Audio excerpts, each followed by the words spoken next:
Hey everybody, Aaron Cowan, Sage Dynamics, and this is my review of the Sig Romeo 1 miniature red dot optic. Ever since it came out, I've been getting questions about the Romeo 1. Did I have any time on it? Do I have one? Have I seen them in classes? Have I seen them fail? And to be perfectly honest, I haven't seen too many of them come through courses, and when they did, they're mounted on a 320 because that seems to be the platform that's, being that it's a Sig gun and a Sig optic, really they're kind of a match made on purpose. Very intentional footprint for their own firearm. But I just didn't really have a large sample size with them. Now I try to review every single miniature red dot optic out there because I want to know what's reliable. I want to know what's going to go the distance, so to speak. So as soon as I was able to find a mounting plate that would allow me to mount the Romeo 1 on my Glock 17 MOS, that's exactly what I did.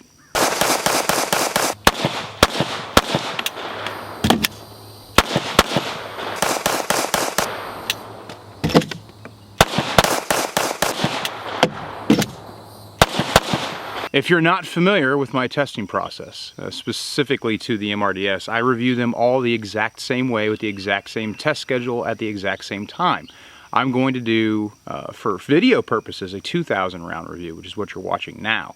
But periodically, for optics that continue to last and last and last and last, they will get periodic testing every 500 rounds, single-handed manipulations, and drop testing.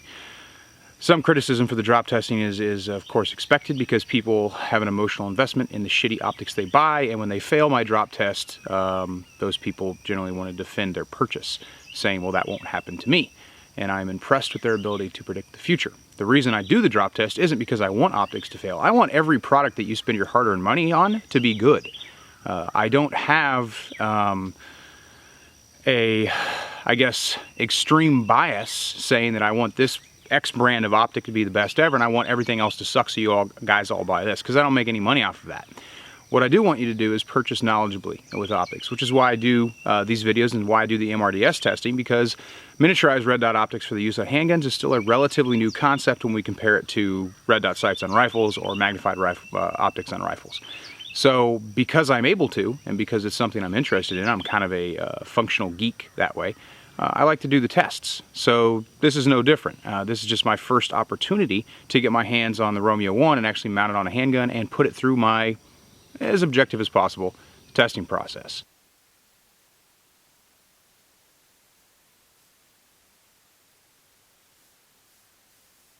Getting right into the Romeo 1's features. It's a top-load battery, although it does not use the venerable 2032, which I thought a little strange, but there's no law saying you have to use the battery that everybody else uses and everybody knows and loves, and that has a considerable amount of energy available for a longer battery life. It has a pretty generous window, and it is a manual adjust dot, which I really appreciate, and it has a motion sense type technology. They call it MOTAC, which is cool. It prolongs the battery life. It's a spherical lens that is coated, an aluminum anodized body. The anodization, rice paper thin would probably be a good term to describe it. I literally set it up against something metal to film some still shots for the purpose of this video, and it scratched the finish. So things already weren't off to a good start if the anodization is so thin that contact with another surface can cause damage. But that's not a huge issue for the most case. I don't live near I don't live near the coast. I'm not too concerned with salt water and rust, things like that. And I'm pretty sure the shroud is aluminum anyway. I would like to see the anodization be, I don't know, as thick at least as everybody else's, because I've never seen an optic that I literally set it against something and it caused abrasion to the point where I could see the bare metal underneath it. But that was just, you know, I guess the first sign that things were going to go wrong. One of the things that's appealing about the Romeo 1 is its price. It's reasonably priced at face value. It's not as expensive as some of the competition optics out there that people on the internet will decry as being overpriced. Unfortunately, things cost money for a reason, and you generally get what you pay for. So just because something is cheaper than the competition does not mean it's going to be as good or better than the competition, which is kind of like saying a ladder and Viagra are the same thing because they're both designed to get you up. They serve very different purposes. And when it comes to the Romeo 1, the price point is reasonable. However, there's some other optics in the same category I've seen that have a little bit better features, a little bit more market support as far as mounting systems and availability, and as I found out, way more durable. Now, I don't want to do too much foreshadowing here, but I'm trying to get to the point. After I got my initial zero was easy. The zeroing of the Romeo 1 is pretty straightforward. It's not anything overly complicated, what you'd expect or what I've seen from some of the other optics. It's pretty much the standard of zeroing a pistol optic or a miniature red dot sight. Once I had the zero established, I immediately went into the venerable Burndown. I'm going to do 500 rounds as fast as possible to see if that causes any kind of accelerated life cycle issues with the optic. Now, 500 rounds in the grand scheme of things isn't a whole lot of ammo, but it is fired as quickly as possible, and I like to mix in overpressure ammunition, or plus pressure ammunition, or plus power ammunition, however you want to say it. So I shot 124 grain and 124 grain plus P during that 500 rounds as fast as I could.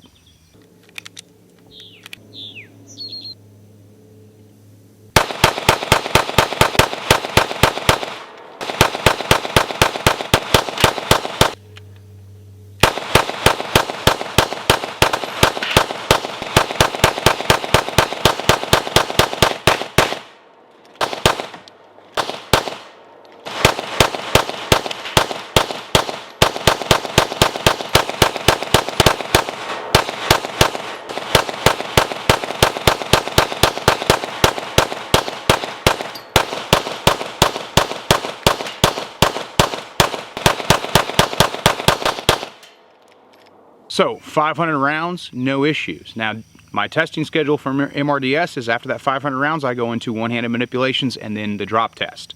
The one-handed manipulation's pretty straightforward. Because we have an optic body on a handgun and we might have to shoot one-handed for whatever reason, our other hand's just not available, wounded, busy, holding a flashlight, who knows, right? It's a technique that's common practice in firearms training. Because the optic gives us a much larger purchase area for manipulation, it's something that people have been teaching other people to do for a while. I'm not a huge fan of it. I don't like manipulating off the optic itself because that's my primary point of aim, so I don't want to cause any kind of disturbance, especially mounted on like an MOS plate or something like that, where I could bend that secondary mounting surface or break a screw. But because it's there, and because, hey, you know, one-handed shooting may be an emergency situation, it might not be that big of a deal given the circumstances to manipulate one-handed. So it's something that I do put the optic through because I realize the end user may do it. So that's something I'm going to do.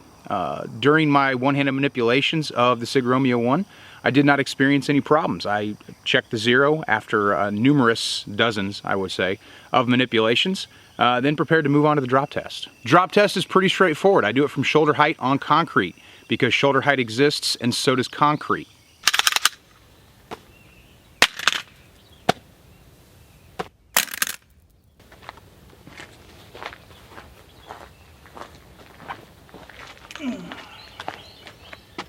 Well, that's about what I expected. As you can see, the Romeo 1 failed on its very first drop test. It failed in two ways. One, the shroud became deformed and shattered the lens, which made the optic unusable. Good news, I guess, is it shattered it to such a degree that it cleared it, so if I was in a situation where I needed the gun immediately, I could have been able to use my iron sights. It also failed at the screw mounting positions on the side of the shroud. The screws were actually sheared completely off by the force of the impact.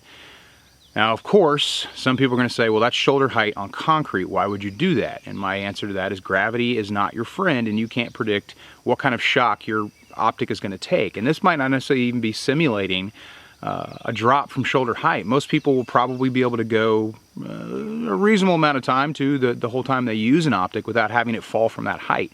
But think about the optic taking the impact of a metal door frame or any kind of secondary surface when you're moving or moving around. Now, if you're going to carry this optic for concealed purposes, that's probably not going to be a huge concern of yours. But I've seen optics fall off of tailgates at ranges and break. This is just kind of accelerating and maybe adding a little more critical nature or more extreme nature without getting outside of the realm of realism. If I wanted to be unrealistic, I would take it to 2 or 3 stories, and I think pretty much every optic would fail on a handgun at that distance, especially when I drop it purposely on the optic. I'm not impressed whatsoever with the Sig Romeo 1. In fact, if someone asks me, hey, what do you think about the Sig Romeo 1, I'm going to tell them to buy anything else. I can't underscore that enough.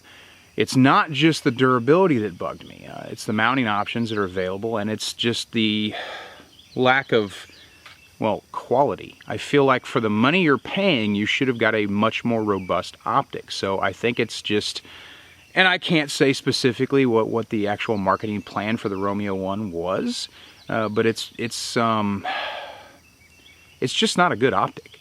The durability is obviously a huge issue. I would be willing to bet that when I grab another one of these to put it back in the testing cycle, but that's something that I'm going to do, I might be able to get it to fail with even half that distance of a drop test, or I might be able to get a fail from shooting. I've heard anecdotal reports from the internet, of course I can't verify those, of them failing just during use. Now, there is an aftermarket option produced that can give you a little bit extra protection for this, and it's an additional shroud that mounts to the bottom and it goes over the top, so it protects your lens with an additional level of metal. And I guess I gotta ask, why didn't you just design it that way to begin with? And this is sometimes the problems that we see with firearms products, is the people designing them aren't necessarily shooters, and they're not necessarily getting feedback from people who actually use their products. So they think, okay, this will be good, we put it in our little shooting simulator and we fire 10,000 rounds through it and it works, so that's gonna be good, let's put this out the market. And then they start seeing returns immediately and wonder, what's going on? Why are people breaking these things? So my advice to anyone who's in the optic design business, for those of you who don't already do it, is reach out to people who can actually give you end user field feedback. If you're going to try to market this optic to anyone besides a range shooter or a concealed carry shooter, and even then I would question your ethics, maybe you should think about the end user and what they're going to be experiencing, what they might experience, and what's likely for the optic to be, what kind of environments it's going to be used in. If you tried to market this to the military, you probably deserve at some point to get sued by the military from selling them a crap product. That's just my feeling. I want to stay as objective as possible in talking about how much I hate this thing. But, and it's pretty rare for me to run into an optic these days that I dislike this much. Again, it's not just the durability, but that's definitely the biggest factor that we need to talk about, because it failed the testing so, well, famously. Another issue I identified with the Romeo 1 during my brief time with it is when transitioning from target to target. I noticed that the dot doesn't quite keep up with movement as well as it should. There's like a refresh rate there. So if I'm moving from, let's say I was shooting from 10 yards and I was moving from two targets that were probably about 15 feet apart at 10 yards and moving from left to right and right to left, I'd notice during the movement process that dot would just kind of start blinking, and then when I get over there it would be good again. That's an electronics issue. I've seen it on some cheaper optics in the past, usually those from the nation of China. Not saying China can't make good things, I'm just saying the electronics I see come out of China tend to do that with the cheaper optics. So that was definitely another issue that I was going to be bringing up regardless of the durability. Under night vision, again, they don't really say that this optic is designed for night vision use, but you can use any red dot with night vision. You just turn it down to its minimum brightness setting. I noticed the same thing, a little bit magnified, because night vision is going to pick up, obviously it magnifies light, so it's going to pick up any kind of issues like that or make them more noticeable or apparent during use. So that's another issue, is this, the dot refresh rate was kind of garbage. No, it was garbage. So that's my opinion of the Romeo 1. Again, I'm going to grab another one and see if maybe this was a fluke, but just based on people I've talked to that have been using these for a while, I imagine I'm going to get very similar results. And if I don't, I'll be sure to put it out there and say, hey, that was a one-off. And that is the caveat to the videos that I do, is these are sample sizes of 1. So you got to take it with kind of a grain of salt. I try to be as objective as possible, even though as much as I dislike this optic, I'm still trying to remain as objective as I can, even though I'm probably going to tell anybody who asks, don't buy this thing. Now, I may change my opinion, and if I do, I'll be sure to put that out there saying, hey, that was just a one-time thing. But like I said, I wouldn't be saying this now if I didn't firmly believe it and hadn't seen other evidence to support the experiences that I had during the review process. I try to review every single, or I shouldn't say review, I test and periodically test every single red dot, pretty much every single red dot that exists for the handgun platform. And I've got some that are, 15, 20,000 rounds, some are 10,000 rounds, some are 6,000 rounds, some are 7,000 rounds. I've had some that I bought, put on a gun, and they blinked out with 200 rounds. And then I grabbed another one as soon as I could to replace that one and threw that one into testing. If you're interested, and I've put this out there before, if you're interested to see where I'm at with certain optics, on the sagedynamics.org website, there is the MRDS for duty use white paper, which is constantly updated with new information to include round counts on optics that are being tested. Because right now I've got about 10 optics in rotation. Sometimes that number goes up, sometimes it goes a little bit down, depending on what's still working and what isn't working, and if there's a new optic on the market. So Final verdict on the Romeo 1, don't buy it. I'm Aaron Cowan with Sage Dynamics. Train accordingly.